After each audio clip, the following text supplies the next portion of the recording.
con su anfitrión, el reverendo Moisés Román. Porque su pregunta es importante y ante una pregunta desafiante, una respuesta honesta. Respuestas.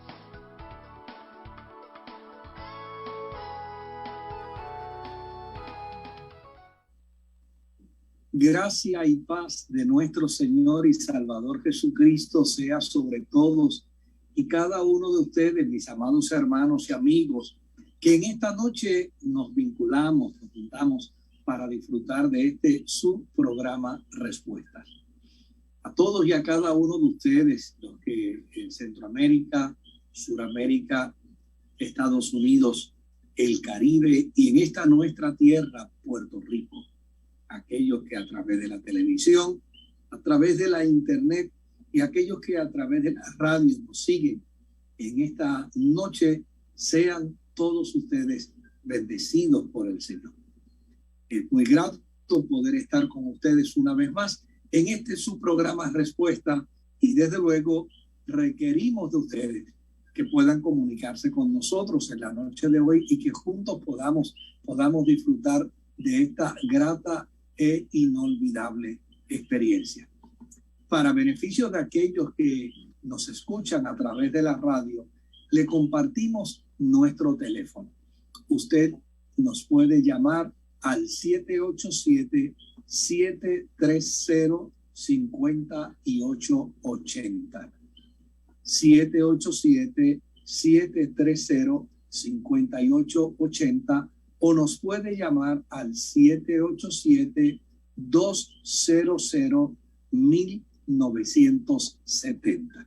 Estos son los dos teléfonos a llamarnos en la noche de hoy. Usted puede hacernos su pregunta, puede plantearnos su inquietud y en la medida en que podamos, con la ayuda del Señor, estaremos listos y dispuestos para poder responder a su pregunta en la noche de hoy. Nos acompaña en esta noche Marisol. Dios te bendiga, Marisol. Grato tenerte aquí. Dios le bendiga mucho, pastor, a usted y a todos los hermanos que nos sintonizan en la noche de hoy. Un abrazo caluroso y un saludo fraternal. Qué bueno cuando ya podemos regresar nuevamente. Obviamente estuvimos reposando algunas semanas luego de haber recibido una intervención quirúrgica de la que ya estamos, gracias al Señor, totalmente recuperados y podemos volver de nuevo a incorporarnos a cada una de las tareas y a cada una de las funciones que tenemos desde el punto de vista pastoral y en esta gran responsabilidad, en esta gran encomienda de compartir con nuestra audiencia este programa Respuesta. Así es que los que deseen comunicarse con nosotros lo pueden hacer ahora mismo. Vamos a ver si tenemos alguna pregunta, Marisol. Claro que sí, pastor. Ya han empezado a llegar las preguntas. Y esta primera nos habla del Hades. Este hermano quiere saber si realmente el Hades existe o es solamente una alegoría o alguna imagen que se crea en los libros y en las fábulas, ¿verdad? Donde podemos escuchar muchas veces este tipo de término como el Hades. Mira, generalmente las personas en el campo de la investigación teológica han llegado a diversidad de conclusiones sobre este tema.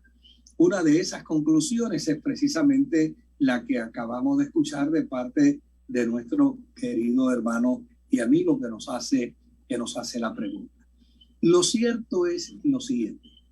Lo cierto es que indistintamente le llamemos Hades, le llamemos infierno, le llamemos lugar de separación, indistintamente como le querramos llamar, no podemos negar la realidad de que en la dimensión escatológica la batalla del bien contra el mal tendrá un vencedor.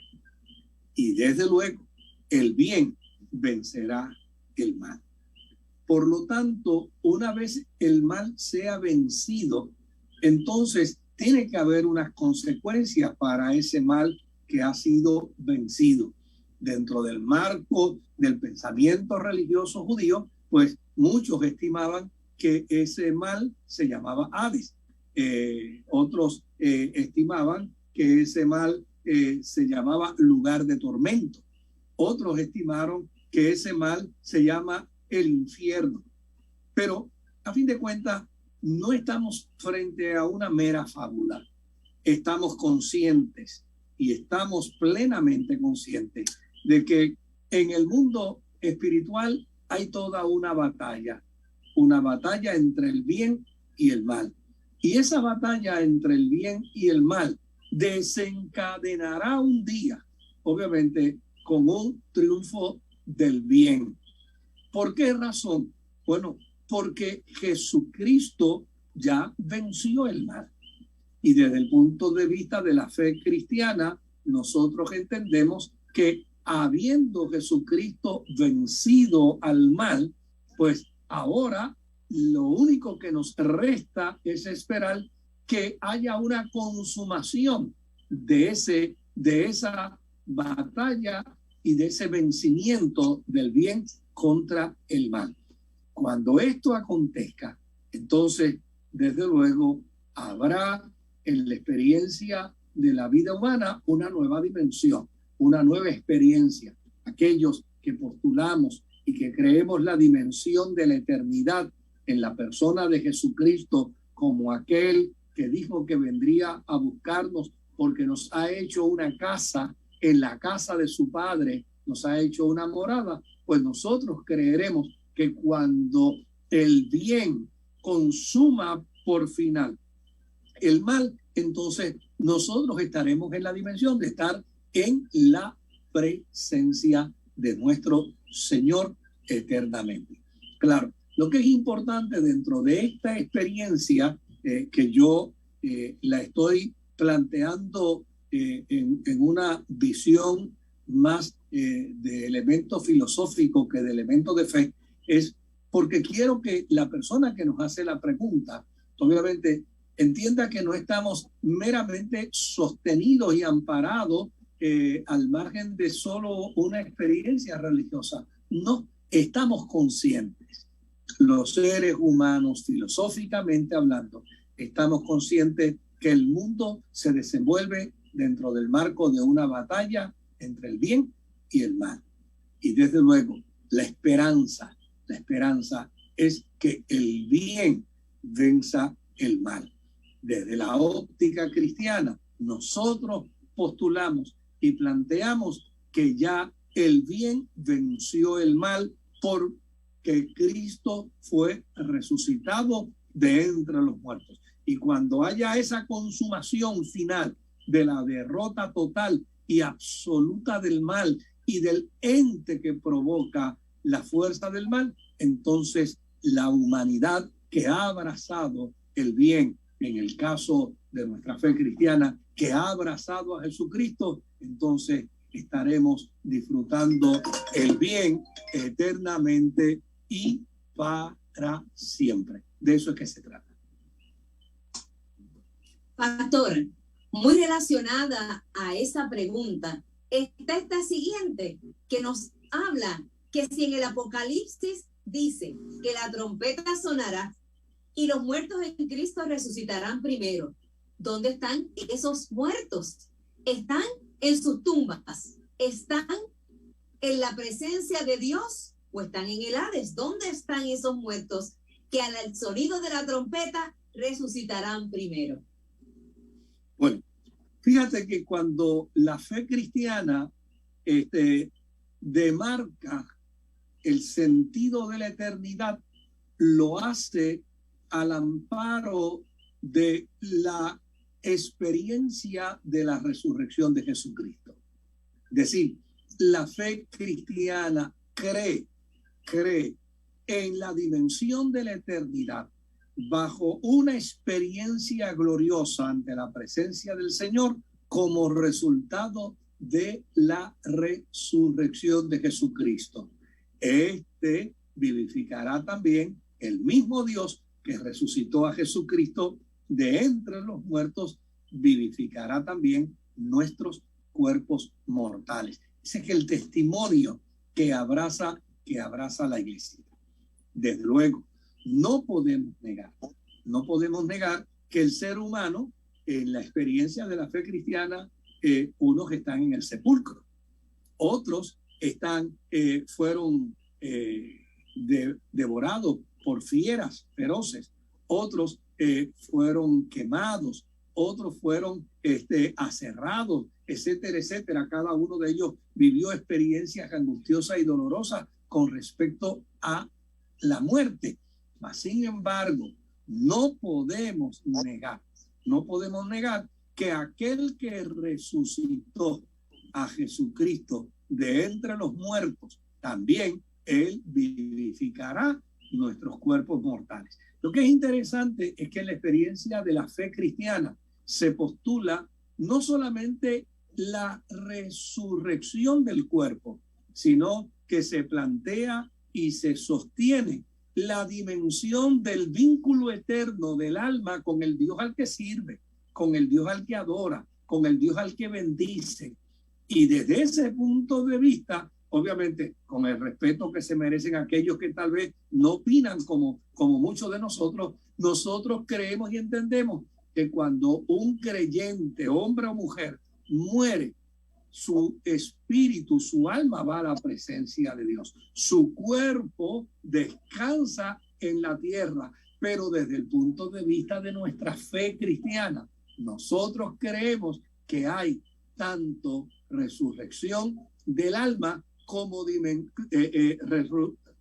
resurrección del cuerpo como dimensión de eternidad del alma. Y desde luego estamos frente a interpretaciones teológicas. Yo no puedo decir tengo el sartén agarrado por el mango, pero sí puedo decir que a millones y a millones y a millones de cristianos nos sostiene la bendita esperanza de saber que cuando cerramos nuestros ojos aquí, los abrimos para estar en la presencia del Señor, aunque nuestro cuerpo esté en la sepultura, aunque nuestro cuerpo esté en la inmensidad del mar, aunque nuestro cuerpo haya sido devorado por las llamas, aunque nuestro cuerpo haya sido aserrado, aunque nuestro cuerpo haya sido comido por fieras, indistintamente lo que le pase a nuestro cuerpo, nosotros creemos que en la dimensión de la eternidad del alma, el hombre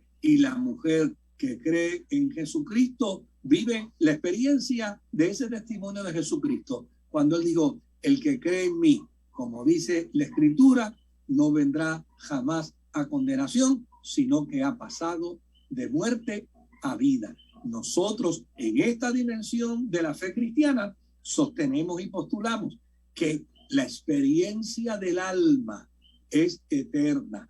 Por lo tanto, como es una experiencia eterna, no se ve interrumpida en su relación por la muerte. Se interrumpe el cuerpo, el alma no. El cuerpo espera el día glorioso de la resurrección del cuerpo, pero el alma está en la presencia del Señor. Eso es lo que creemos humildemente. Eso es así, pastor, esa es nuestra esperanza. Y tenemos otra pregunta, donde nos habla de Judas.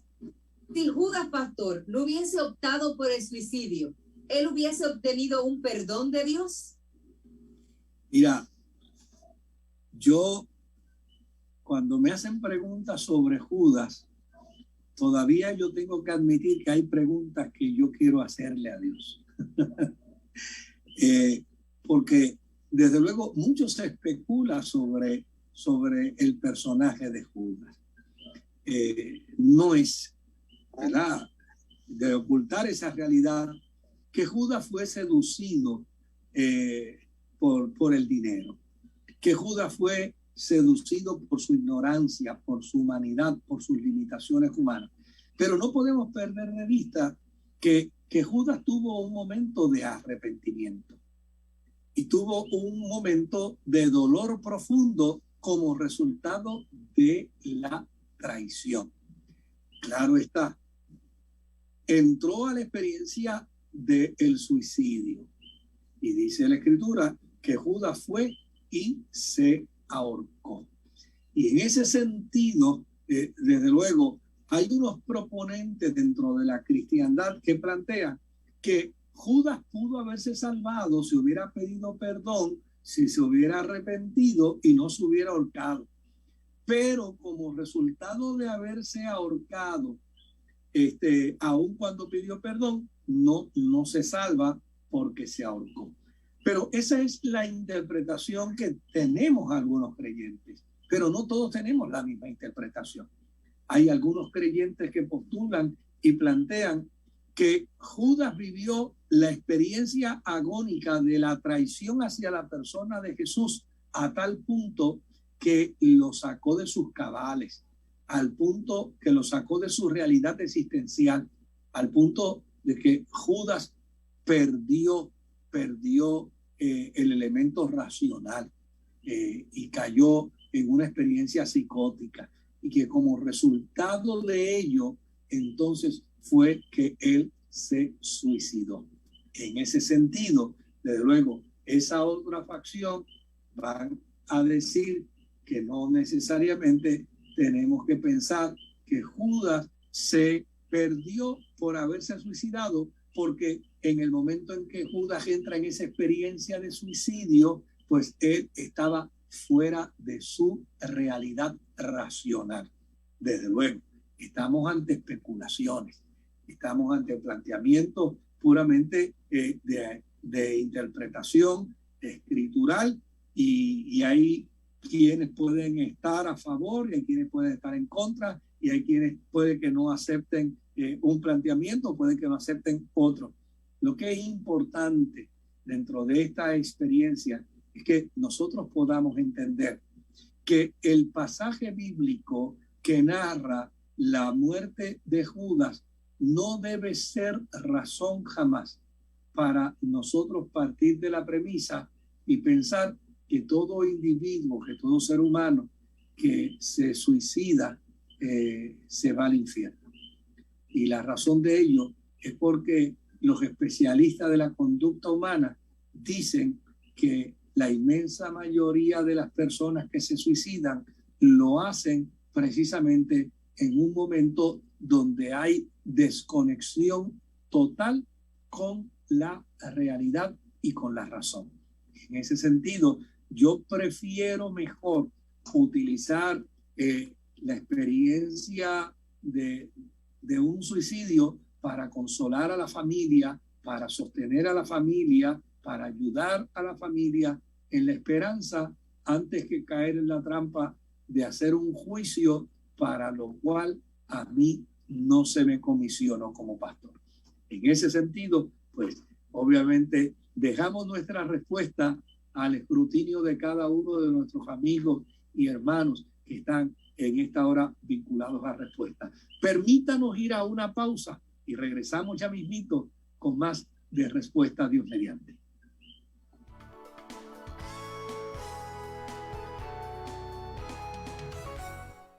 El personal de la Clínica Veterinaria Río Grande tiene el compromiso de ofrecerles el mejor servicio para la salud de su mascota.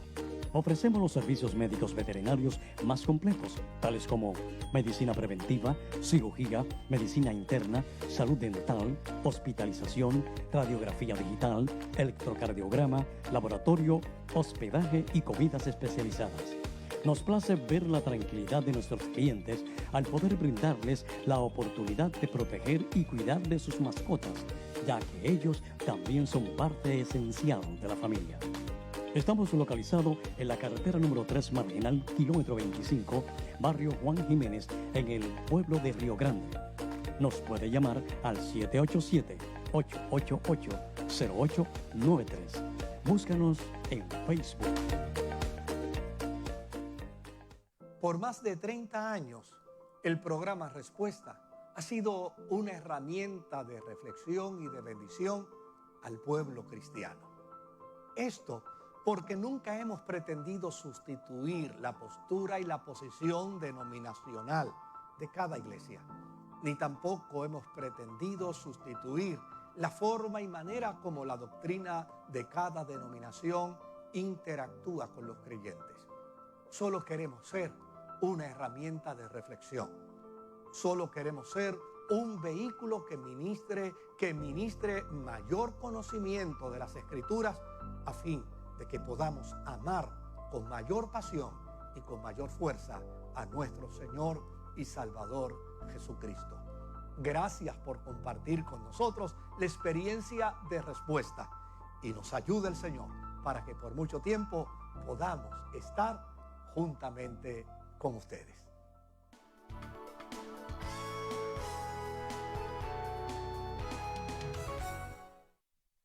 Bien, mis amados hermanos y amigos, ya estamos de regreso. Esperamos que usted pueda estar disfrutando de nuestro programa. Esperamos que el mismo pueda ser de grande bendición a su vida. No olvide que nosotros aquí no estamos para establecer o competir con política denominacional, con política doctrinal, con política dogmática de ninguna iglesia. Nosotros simplemente estamos aquí para, dentro de este conversatorio, contestando las inquietudes que ustedes puedan tener, ustedes las puedan evaluar, las puedan ponderar y desde luego aquello que se ajuste a su experiencia de fe, pues usted lo acepta y lo asimila. Y si no se ajusta, pues échelo para un lado, no hay ningún problema sobre ese particular. No podemos olvidar que la teología es una experiencia reflexiva, es una experiencia de reflexión.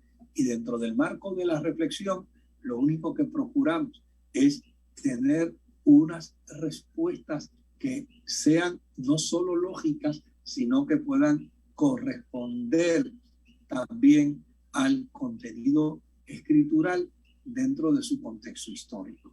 Así que en ese sentido, qué bueno que está con nosotros y qué bueno que está disfrutando el programa Respuesta. Adelante, Marisol. Cuando se habla del rapto, pastor, ¿verdad? Y de la venida de Cristo, ¿a qué se refieren? ¿A que Cristo regresa por la iglesia o que nosotros vamos a ser levantados, ¿verdad?, de los cielos junto con aquellos que hayan muerto primero? Mira, la documentación escatológica que encontramos en las Sagradas Escrituras tiene una seria y gran deficiencia. Y me voy a explicar. El que escribió, por ejemplo, el Apocalipsis, lo escribió en claves.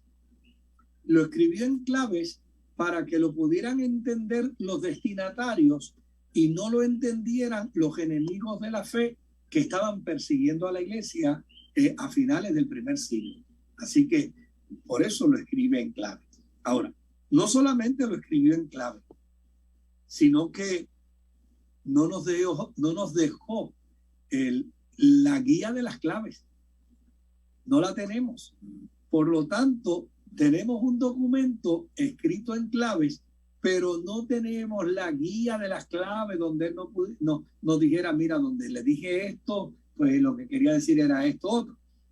Y por el otro lado, tampoco lo tenemos a él para que nos lo pueda explicar. Por lo tanto, el teólogo bíblico entra al documento apocalíptico en la aventura de una interpretación, pero entra a la aventura de esa interpretación sin tener en sus manos pues las herramientas necesarias para hacer esa interpretación. Ahora bien, lo que sí llama la atención es el hecho de que como resultado de ello hay diversidad de escuelas que interpretan el Apocalipsis. Y esa diversidad de escuelas que interpreta el Apocalipsis no siempre se ponen de acuerdo. No siempre están en comunión unos con otros. Y en ese sentido, pues hay que mirar el planteamiento, como por ejemplo el planteamiento del rapto, hay que mirarlo desde el punto de vista de una escuela que interpreta el Apocalipsis y dentro de esa interpretación postula y plantea que ha descubierto que en efecto hay un rapto y que ese rapto es esencialmente importante para la vida de los creyentes porque serán los creyentes en Jesucristo los que podrán trascender en la experiencia de ese rapto. En ese sentido, esa es la interpretación de esa escuela. Es la forma y manera como esa escuela interpreta el documento apocalíptico. Hay otros que van a decir, mira, yo también creo en el rapto, pero creo en el rapto de manera distinta, creo en el rapto de manera diferente. Creo que el rapto es parcial. Hay otros que van a decir, no, el rapto es total. Y después del rapto viene entonces la gran tribulación. Y desde luego hay otros que van a decir, no, en los primeros 3 años y medio la iglesia está y la iglesia será raptada en los próximos 3 años y medio, que será el periodo de la tribulación. Estamos ante un documento que obviamente nos ha permitido tener diversidad de interpretación como resultado de no tener en nuestras manos las guías de, obviamente, de lo que dije ahorita, las guías de esas claves que presentó el autor del libro en el Apocalipsis. Ahora, si creemos o no creemos, si estamos de acuerdo o no estamos de acuerdo, lo que es importante es que a la hora de expresarnos lo hagamos con humildad. A la hora de expresarnos lo hagamos con sencillez de corazón. Y a la hora de expresarnos lo hagamos con una sola convicción, El que ha de venir, vendrá. Y desde luego, la esperanza bendita de la iglesia, como dije en la primera pregunta, ¿no? Ese planteamiento que está en el oído del ser humano. Un día el bien vencerá el mal. Pues nosotros los cristianos decimos, un día la maldad se acabará porque estaremos ante la presencia de nuestro Señor y Salvador Jesucristo. Esa es una verdad irrefutable, porque no depende del Apocalipsis, depende de Jesús, que fue el que dijo, voy pues a preparar lugar para vosotros, y si yo fuere y preparar el lugar, vendré otra vez y os tomaré a mí mismo, para que donde yo estoy, vosotros también estéis. De un Jesús que dijo, he aquí vengo pronto y mi galardón conmigo para recompensar a cada uno según sea su obra. En ese sentido es que nosotros los cristianos creemos que Jesucristo vendrá. Ahora, si viene por la mañana, si viene por la tarde, si viene al mediodía, si viene por la noche, pues esa es la manera de nosotros interpretar. Lo que no podemos perder de vista es que la cristiandad en su inmensa mayoría está de acuerdo cuando dice que Jesucristo volverá nuevamente a la tierra por su iglesia. Y los cristianos lo esperamos, y los cristianos decimos como el autor mismo del Apocalipsis al final del documento, cuando dice el Espíritu y la iglesia dicen, ven Señor Jesús. Esa es nuestra esperanza. Pastor, en la Biblia nos habla de rapto, pero también dice que todo ojo le verá en ese momento. Este hermano pregunta, ¿cómo será eso posible? Que todo ojo le vea a Jesús cuando venga. Mira, los que postulan el que todo ojo le verá, ya resolvieron el problema hace muchos años. De hecho, cuando el pie humano llegó a la luna, lo vieron millones y millones y millones de seres humanos en la redondez de la Tierra. Lo que quiere decir es que hoy en día no hay problema para que se esté dando un evento en un lugar en particular y se pueda transmitir a través de satélite al mundo entero.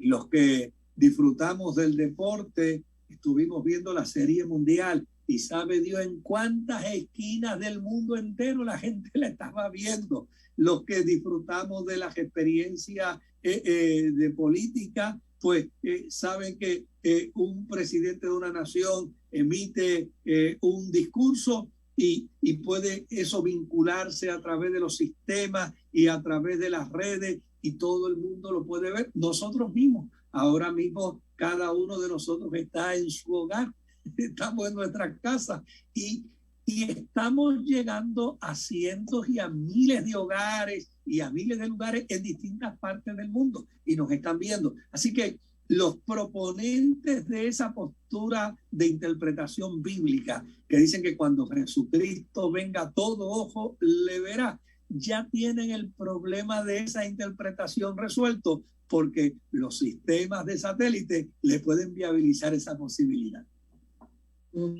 Dios ha permitido, ¿verdad, pastor? Dios ha permitido que así sea. Ha dado la inteligencia al hombre, fundan todas esas imágenes y toda la verdad, sobre todo el mensaje de Dios.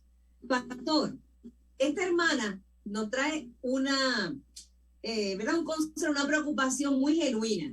Ve que su hijo trabaja en un laboratorio de cannabis y ella quisiera saber si ella debería aceptar dinero de su hijo que trabaja en este tipo de laboratorio. ¿Qué usted le aconseja y qué le puede decir a esta hermana? Querida, su hijo, si le da una aportación económica, alguna ayuda económica a usted, primero permítame felicitarlo.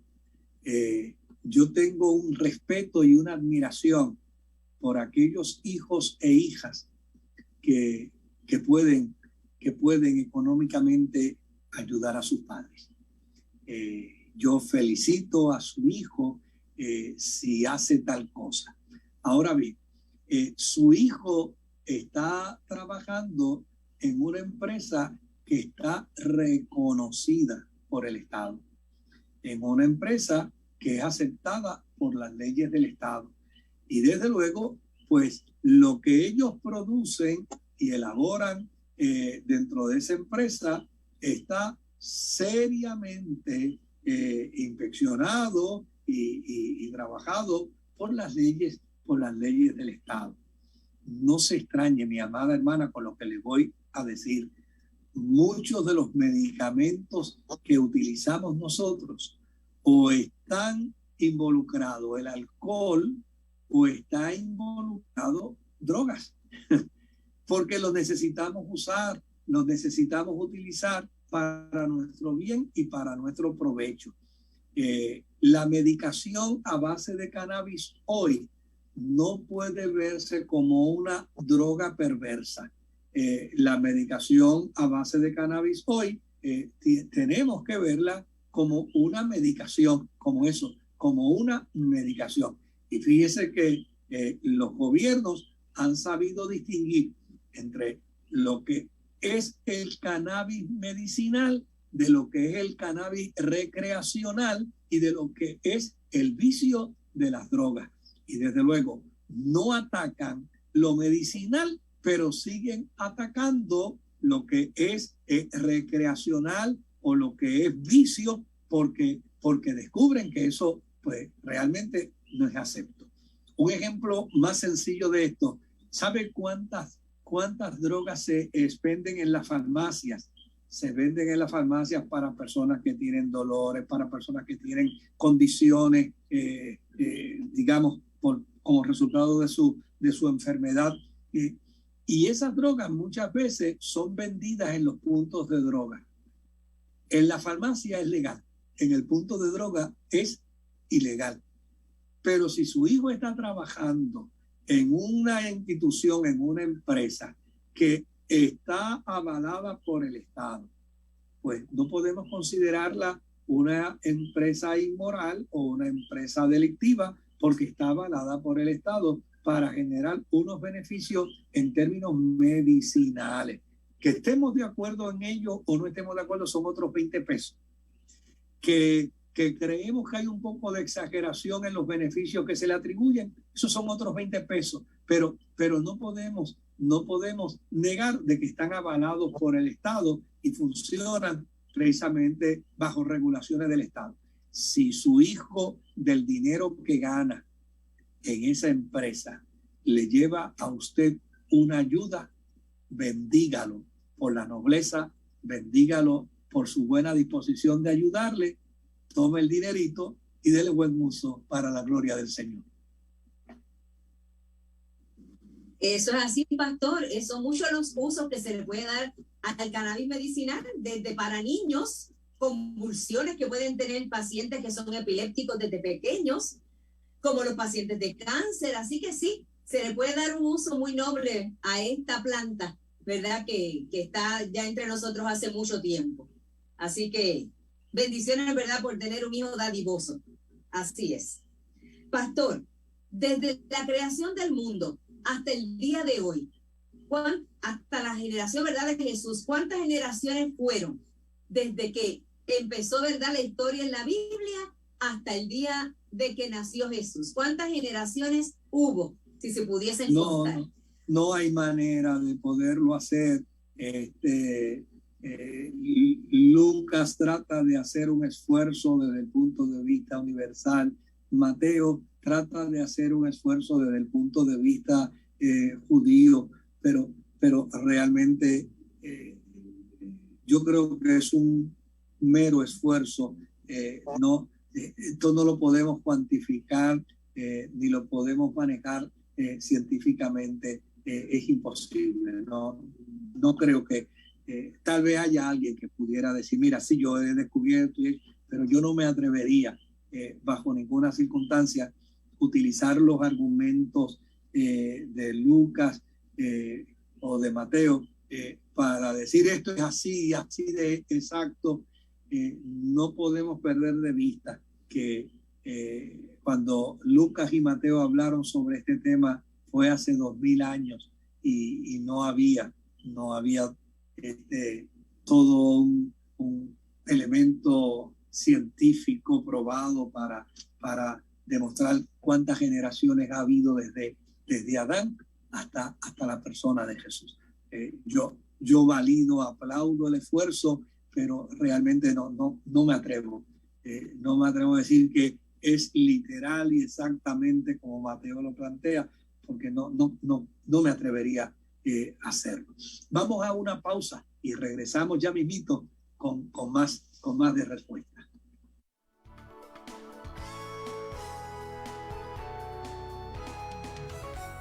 Saludos, mis amados hermanos y amigos. Quisiera invitarte para que compartas con nosotros la experiencia de nuestras reuniones en la congregación que me honro en pastorear. La misma radica en la carretera 21, en el kilómetro 4.7, muy cerca del Hospital Metropolitano. La Iglesia Evangélica Ministerio Sanador. Será grato poderte tener entre nosotros. Ojalá puedas darte cita para una experiencia maravillosa los miércoles en nuestra reunión de oración a las 8 de la noche. Los domingos en nuestra reunión de predicación y proclamación de las Sagradas Escrituras con una experiencia de adoración maravillosa a las 8 de la mañana, 11 de la mañana y 6:30 de la tarde. Para más información, nos puedes llamar al 787-793-1777. Tenerte entre nosotros en una de nuestras reuniones de adoración será un privilegio y un regalo de parte del Señor. El personal de la Clínica Veterinaria Río Grande tiene el compromiso de ofrecerles el mejor servicio para la salud de su mascota. Ofrecemos los servicios médicos veterinarios más completos, tales como medicina preventiva, cirugía, medicina interna, salud dental, hospitalización, radiografía digital, electrocardiograma, laboratorio, hospedaje y comidas especializadas. Nos place ver la tranquilidad de nuestros clientes al poder brindarles la oportunidad de proteger y cuidar de sus mascotas, ya que ellos también son parte esencial de la familia. Estamos localizados en la carretera número 3 marginal, kilómetro 25, barrio Juan Jiménez, en el pueblo de Río Grande. Nos puede llamar al 787-888-0893. Búscanos en Facebook.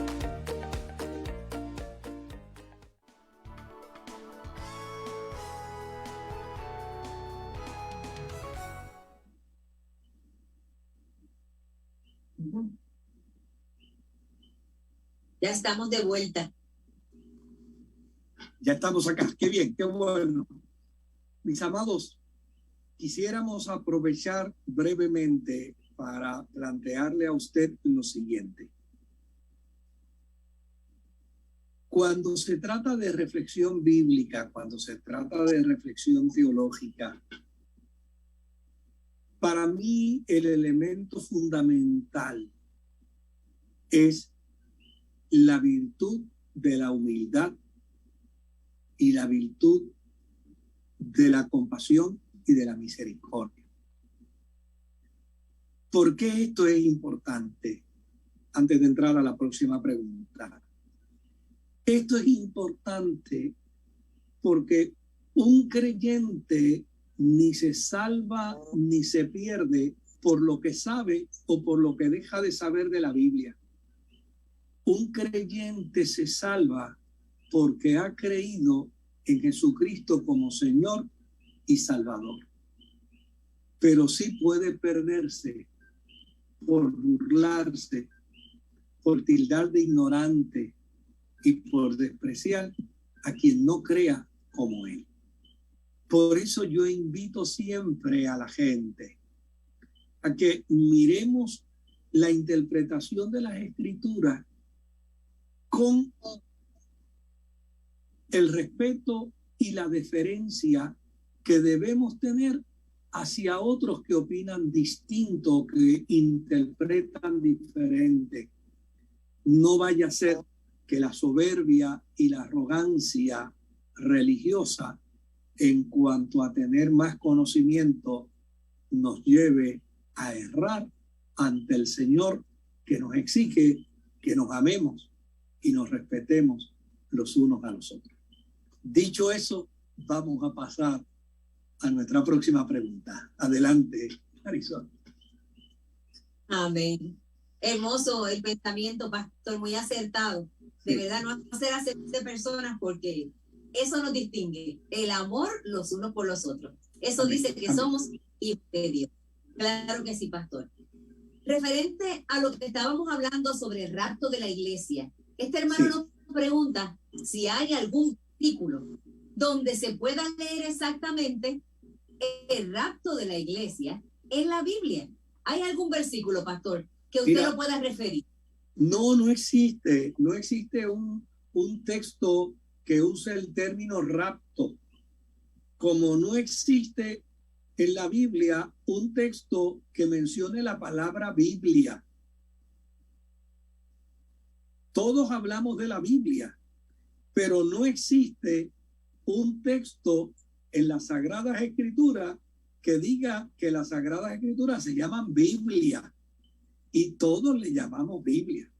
De la misma manera, no existe una palabra que diga rapto. Lo que hay es una interpretación. Si usted observó bien, yo dije que este es el resultado de una interpretación de una escuela dispensacionalista que tiene el perfecto derecho a leer las Escrituras, a leer los documentos escatológicos y a tener una interpretación, porque la interpretación ni salva ni condena.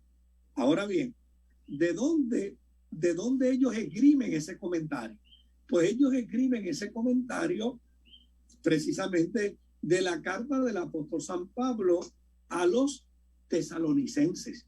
En segunda de Tesalonicenses, en el capítulo 2, dice Pablo con respecto a la venida de nuestro Señor Jesucristo y nuestra reunión con Él, os rogamos, hermanos, que no os dejéis mover fácilmente de vuestro modo de pensar, ni os conturbéis, ni por espíritu, ni por palabra, ni por carta, como si fuera nuestra, en el sentido de que el día del Señor está cerca.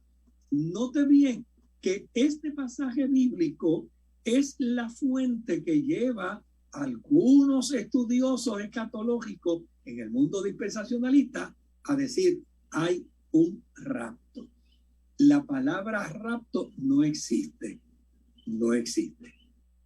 Pero mis amados, ya lo hemos dicho, la palabra Biblia no existe. Y todos los cristianos le llamamos a las Sagradas Escrituras Biblia. A lo que ellos hacen referencia con el término rapto es que llegará un momento donde el Señor Jesucristo aparecerá y en esa aparición solo responderán los creyentes. Los muertos en Cristo resucitarán primero y los que vivimos seremos igualmente transformados para encontrarnos con Jesucristo en las nubes. Si yo creo o no creo en el rapto, eso no es tan importante para mi salvación y para la dimensión de mi eternidad. Yo ni me salvo por creer en el rapto, ni me condeno por no creer en el rapto. Ahora, lo que yo tengo que tener es el cuidado como cristiano para decir, no estoy de acuerdo contigo en tu posición, pero nunca para burlarme, nunca para censurarte, nunca para condenarte, porque yo no me salvo ni me condeno por asunto del rapto, pero sí me puedo condenar por burlarme, por censurarte, por pretender ridiculizarte, al punto de que, como no estoy de acuerdo contigo, me siento con derecho para hacerlo. Ahí es donde tenemos que tener cuidado. Mire, Juan combatió el gnosticismo de su tiempo, escribiendo 3 cartitas pequeñas, primera de Juan, segunda de Juan, tercera de Juan, donde él habla con tanta claridad, porque los gnósticos les fascinaba burlarse de los creyentes que no creían como ellos, al punto que les negaban la salvación porque no creían como ellos. ¿Y sabe qué Juan les escribió? Juan les dijo, el que dice que ama a Dios y no ama a su hermano es un mentiroso. ¿Cómo puede decir que ama a Dios al que no ha visto y no puede amar a su hermano con el que interactúa constantemente? Así fue que Juan combatió el gnosticismo, enseñándole a los cristianos que por encima de lo que creemos, que por encima de lo que interpretamos, está el amor, la consideración, la amistad y sobre todas las cosas, esa confraternización cristiana que nos debe distinguir como hombres y mujeres de Dios. Vamos a ver si hay otra pregunta por ahí. Esta pregunta, pastor, viene directo de Tampa, Florida, así que bendiciones a todos nuestros hermanos de allá. ¿Cuáles eran, pastor, los nombres de los hermanos de Jesús? Bueno, en las Sagradas Escrituras se habla de algunos hermanos de Jesús. Y se menciona, por ejemplo, me viene ahora a Jacobo, ¿verdad? El hermano de Jesús. Y se habla también, lo que pasa es que hay traducciones donde tal vez se menciona a Santiago y Jacobo como la misma persona. Pero lo cierto es que dentro del marco de la fe evangélica, como los cristianos no nos sostenemos en la virginidad de María después del alumbramiento de Jesús, nosotros postulamos y sostenemos que Jesús tuvo más hermanos. Y desde luego en nuestra forma de interpretar y en nuestra forma de mirar las Escrituras. Y desde luego hay otros hermanos nuestros que dicen, no, Jesús no tuvo más hermanos, María no tuvo más que un solo hijo, y ese solo hijo fue Jesús. Los demás eran primos hermanos de Jesús. Bueno, esa es una manera de interpretar. Nosotros seguimos diciendo que Jesús tuvo más hermanos porque el mismo texto bíblico dice con perfecta claridad que Jesús fue el primogénito de María. Y si fue el primogénito, si fue el primero, quiere decir que si hubo uno primero, tuvo que haber otros después. El testimonio que encontramos en la Escritura dice que algunos de los que son interlocutores dentro de la historia bíblica hablaron de los hermanos de Jesús, diciendo, no están aquí también los hermanos de Jesús con nosotros, lo que quiere decir que habían más hermanos. Pero volvemos de nuevo al mismo planteamiento. Es la forma de interpretarlo, es la forma de verlo, es la manera como lo miramos, pero a fin de cuentas nosotros lo vamos a seguir mirando así, nuestros hermanos católicos lo van a seguir mirando de la manera como ellos lo miran, y nada de esto puede convertirse en una espada para castigarnos y pelearnos, porque a fin de cuentas eso no es lo relevante en la proclamación de la fe. Lo relevante en la proclamación de la fe es decir que Jesucristo es el Salvador del mundo y que nadie va al Padre si no es a través de Él.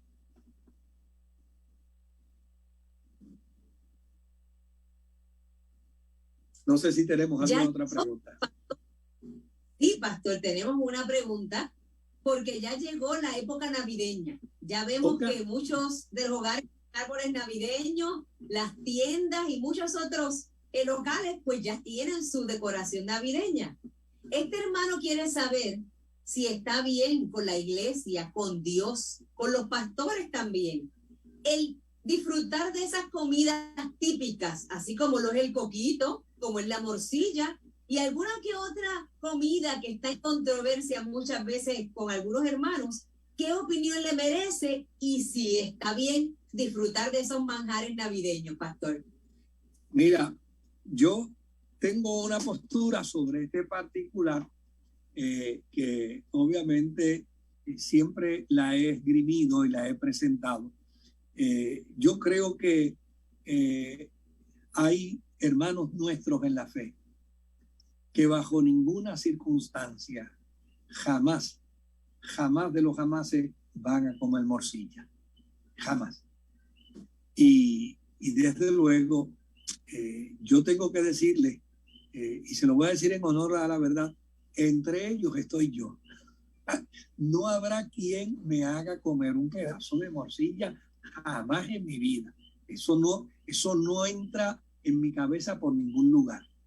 Y en ese sentido, pues esa es mi postura y esa es mi posición, y es la postura y la posición de miles y miles y miles de cristianos en nuestro país. Si hay alguno que dice, mira, yo no tengo ningún problema, me la como, bueno, pues lo que no le hace daño a usted, pues Jesús lo habló con perfecta claridad, lo que entra por la boca, a la larga termina en la letrina. Y en ese sentido, a mí no me genera mucha preocupación sobre el particular. Por el otro lado, desde luego, hay gente que dice, bueno, yo me voy a beber un coquito, pero me lo voy a beber sin alcohol. Bueno, pues si lo hace para el Señor lo hace. Y si hay otro que dice, mira, yo me lo voy a beber con un poco de alcohol, bueno, pues si en su conciencia no hay daño, pues fantástico, pues en su conciencia no hay daño. Yo creo que lo que es importante en la celebración de la Navidad es recordar que Jesucristo vino para salvar. El Verbo de Dios se encarnó y vimos su gloria como la del unigénito del Padre. No tenemos tiempo para más.